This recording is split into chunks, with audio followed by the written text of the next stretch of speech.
നമസ്കാരം. കഥാസരിത്സാഗരം എന്ന എൻ്റെ യൂട്യൂബ് ചാനലിലേക്ക് ഏവർക്കും ഹൃദ്യമായ സ്വാഗതം. ജീവിതത്തെ സാർത്ഥമാക്കാൻ മുനികുമാരന് നൽകിയ ഉപദേശ കഥയാണ് ഇന്ന് കഥാസരിത്സാഗരത്തിലൂടെ ഞാൻ നിങ്ങളിലേക്ക് എത്തിക്കുന്നത്. ഇതിനകത്ത് ഒന്നിലധികം ഉപദേശങ്ങളുണ്ട്, അതായത് ജീവിത യാഥാർത്ഥ്യങ്ങളുണ്ട്. ഇന്നത്തെ കാലത്തും അതിനൊക്കെ വളരെയേറെ പ്രസക്തിയുണ്ട്. ആ വിഷയങ്ങളാണ്, ആ കഥയാണ്, അതിന്റെ സാരാംശമാണ് ഇന്ന് നിങ്ങളിലേക്ക് എത്തിക്കുന്നത്. നമുക്ക് ഇന്നത്തെ കഥയിലേക്ക് കിടക്കാം. കഥയിലേക്ക് കിടക്കുന്നതിന് മുമ്പ് കഥാസരിത്സാഗരം എന്ന എൻ്റെ ഈ യൂട്യൂബ് ചാനൽ ഒന്ന് സബ്സ്ക്രൈബ് ചെയ്യുക, അതോടൊപ്പം നോട്ടിഫിക്കേഷൻ ഒന്ന് ഓൺ ചെയ്ത് വെക്കുക. നമുക്ക് ഇന്നത്തെ കഥ പറഞ്ഞു പോകാം. ഒരിടത്ത് ഒരു ധനികനുണ്ടായിരുന്നു. അദ്ദേഹത്തിന് ധാരാളം ധനമുണ്ടായിരുന്നു. സഞ്ചരിക്കാനായി നിറയെ വാഹനങ്ങളും രഥങ്ങളും ഉണ്ടായിരുന്നു. രഥത്തിൽ അദ്ദേഹം സഞ്ചരിക്കുന്നത് വളരെയേറെ ധാർഷ്ട്യത്തോടു കൂടിയായിരുന്നു. മറ്റെല്ലാവരും തൻ്റെ അടിമകളാണ്, അല്ലെങ്കിൽ തന്നെക്കാൾ കുറഞ്ഞവരാണ് എന്നുള്ള ചിന്തയിൽ, അഹങ്കാരത്തിൽ അദ്ദേഹം വഴിയിലൂടെയെല്ലാം സഞ്ചരിച്ചിരുന്നു. ഒരിക്കൽ ഇപ്രകാരം തന്റെ രഥത്തിൽ, ധനികൻ തന്റെ രഥത്തിൽ യാത്ര ചെയ്യുകയായിരുന്നു. അദ്ദേഹത്തിൽ നിറഞ്ഞു നിന്നത് അഹങ്കാരമായിരുന്നു. മറ്റുള്ളവരെ തെല്ലും വകവയ്ക്കാനാകാതെയായിരുന്നു ആ യാത്ര. യാത്രാമധ്യേ ധനികൻ സഞ്ചരിച്ചിരുന്ന രഥം ഒരു മുനികുമാരനെ തട്ടി വീഴ്ത്തുകയുണ്ടായി. എന്നിട്ടും ഒന്നിറങ്ങി സുഖവിവരങ്ങൾ അന്വേഷിക്കാൻ പോലും ആ ധനികൻ തയ്യാറായില്ല. ഇന്നത്തെ കാലത്തും കാറിലും വലിയ വാഹനങ്ങളിലുമൊക്കെ യാത്ര ചെയ്യുന്നവരുടെ ധാർഷ്ട്യം, ചെറിയ വാഹനങ്ങളിലും നടന്നുമൊക്കെ പോകുന്നവരോടുള്ള ധാർഷ്ട്യം നമുക്ക് ഈ കഥയിൽ ഉൾപ്പെടുത്താവുന്നതാണ്. അങ്ങനെ ആ ധനികൻ മുനികുമാരന് പരിക്ക് പറ്റിയോ എന്ന് പോലും ചോദിക്കാനുള്ള മര്യാദ കാണിക്കാതെ രഥം ഓടിച്ചു പോവുകയുണ്ടായി. താഴെ വീണ മുനികുമാരൻ വേദന കൊണ്ട് സഹിക്കാനായില്ല. തന്റെ ജന്മം ഇങ്ങനെയായതിൽ അതീവ ദുഃഖിതനായിരുന്നു ആ കുമാരൻ.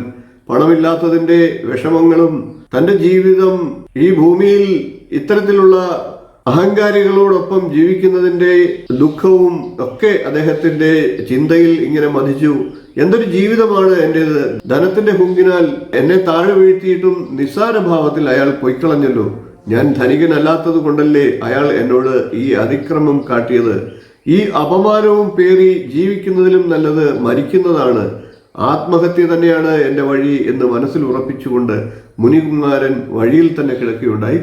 മരണം വരെ ഈ വഴിയിൽ ഇങ്ങനെ കിടന്ന് മരണം പുൽകാനായിട്ട് അദ്ദേഹം ഉറച്ച തീരുമാനമെടുത്തു. ധനമില്ലാത്തതിന്റെ ദുഃഖവും മറ്റൊരാൾ മൂലം അനുഭവിക്കേണ്ടി വന്ന നാണക്കേടും ശാരീരിക ക്ഷതവും എല്ലാമാണ് മുനികുമാരനെ ഇങ്ങനെ ഒരു തീരുമാനമെടുക്കാൻ പ്രേരിപ്പിച്ചത്.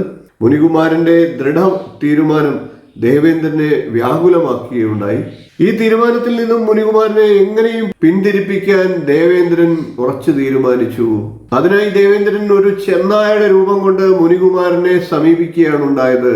എന്നിട്ട് ചെന്നായയുടെ രൂപത്തിൽ ദേവേന്ദ്രൻ ഇപ്രകാരം പറഞ്ഞു: മുനികുമാര, ജന്മങ്ങളിൽ തന്നെ ഏറ്റവും ശ്രേഷ്ഠമായത് മനുഷ്യ ജന്മമാണ്.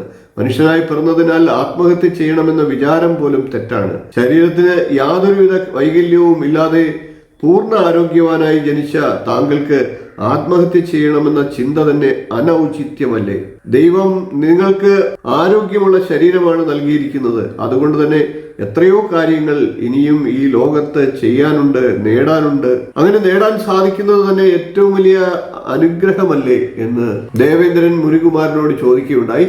മാത്രമല്ല, ഇരു കൈകളിലെയും 10 വിരലുകൾക്കും യാതൊരുവിധ കോട്ടവുമില്ല.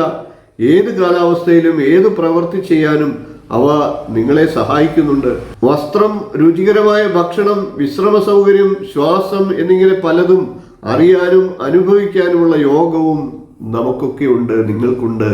എന്നാൽ ഇതെല്ലാം യഥാവിധി ലഭ്യമാകാത്തവരുടെ ജീവിതത്തെക്കുറിച്ചോ അവരനുഭവിക്കുന്ന യാതനകളെ കുറിച്ചോ നിങ്ങൾ എപ്പോഴെങ്കിലും ചിന്തിച്ചിട്ടുണ്ടോ എന്ന് ദേവേന്ദ്രൻ മുനികുമാരനോട് ചോദിക്കുകയുണ്ടായി. അങ്ങനെയുള്ള വല്ല ചിന്തയും വിചാരവും താങ്കൾക്കുണ്ടോ? ഉദാഹരണമായി, ചെന്നായുടെ രൂപത്തിൽ വന്ന ദേവേന്ദ്രൻ മുനികുമാരനോട് തന്റെ കാര്യം ചോദിച്ചു. അതായത് ഇതൊരു ചെന്നായുടെ ആകുലതകളാണ് അദ്ദേഹം പിന്നെ പങ്കുവച്ചത്. ഉദാഹരണത്തിന്, എന്നെ തന്നെ നോക്കൂ. പുഴു, പ്രാണികൾ എന്നിവയെല്ലാം എന്നെ നിരന്തരം ഉപദ്രവിക്കുന്നു. അവയിൽ നിന്ന് രക്ഷപ്പെടാൻ എനിക്ക് അസാധ്യമാണ്. കൈകളില്ലാത്തതിനാൽ എന്നെ പോലെയുള്ള ജന്തുക്കൾക്ക് ഈ പീഡനങ്ങളിൽ നിന്നും രക്ഷപ്പെടാൻ കൂടി കഴിയുന്നില്ല. അങ്ങനെ പല ബുദ്ധിമുട്ടുകളാൽ കഷ്ടപ്പെടുന്നുണ്ടെങ്കിലും ഒരിക്കലും ജീവൻ വെടിയണമെന്ന് എന്റെ മനസ്സിൽ ചിന്ത ഉണ്ടായിട്ടില്ല. എന്തുകൊണ്ടെന്നോ, ആത്മഹത്യ കൊടിയ പാപം തന്നെയാണ് എന്നതുകൊണ്ട് തന്നെ. ഇപ്രകാരം ചെന്നായുടെ രൂപമെടുത്ത ഇന്ദ്രൻ മുനികുമാരനോടായി പറഞ്ഞു: മനുഷ്യനായ നിനക്ക് അംഗവൈകല്യങ്ങൾ ഒന്നുമില്ല, അസുഖങ്ങളുമില്ല. നീ അരോഗ ദൃഢഗാത്രൻ മാത്രമല്ല, വിദ്യാസമ്പന്നനുമാണ്.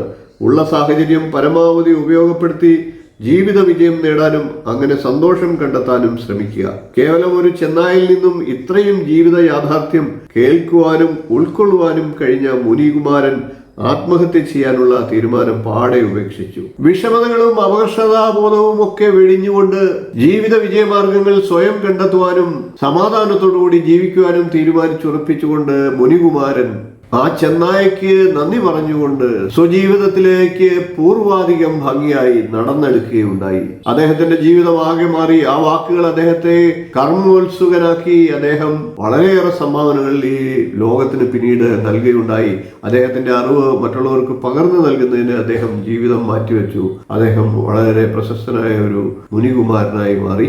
നമ്മുടെ പുരാണങ്ങളിൽ ഇത്തരത്തിലുള്ള നിരവധിയായിട്ടുള്ള കഥകളുണ്ട്. ഈ കഥയിൽ നിന്ന് തന്നെ പണത്തിന്റെ അഹങ്കാരവും പണത്തേക്കാൾ അധികം ദാക്ഷ്ട്യം കാണിക്കുന്നവരുടെ അഹങ്കാരവും അതിനൊക്കെ പ്രതിഫലമുണ്ട് എന്നുള്ള തത്വവും, അതുകൂടാതെ പണമില്ല അല്ലെങ്കിൽ എനിക്ക് കിട്ടുന്നതൊന്നും പോരാ, മറ്റുള്ളവരുടെ ജീവിതത്തെ അപേക്ഷിക്കുമ്പോൾ എൻ്റെ ജീവിതം വളരെ മോശമാണ് എന്നുള്ള ചിന്തയിലൂടെ ആത്മഹത്യയിലേക്കും ജീവിതത്തിൽ മനസ്സിൽ നിരാശ ബാധിക്കുന്നവരുടെയൊക്കെ ആ നിരാശയെ ഇല്ലാതാക്കാൻ ഈ കഥ സഹായിക്കുമെന്ന് ഞാൻ കരുതുന്നു. വീഡിയോ ഇഷ്ടപ്പെട്ടുവെങ്കിൽ ഒന്ന് ലൈക്ക് ചെയ്യുക, ഷെയർ ചെയ്യുക, ചാനൽ ഒന്ന് സബ്സ്ക്രൈബ് ചെയ്യുക, നിങ്ങളുടെ അഭിപ്രായം കമന്റായിട്ട് അറിയിക്കുക. ഇനിയും ഇതുപോലുള്ള നല്ല നല്ല കഥകളുമായി നമുക്ക് വീണ്ടും കാണാം. നന്ദി, നമസ്കാരം, ശുഭദിനം.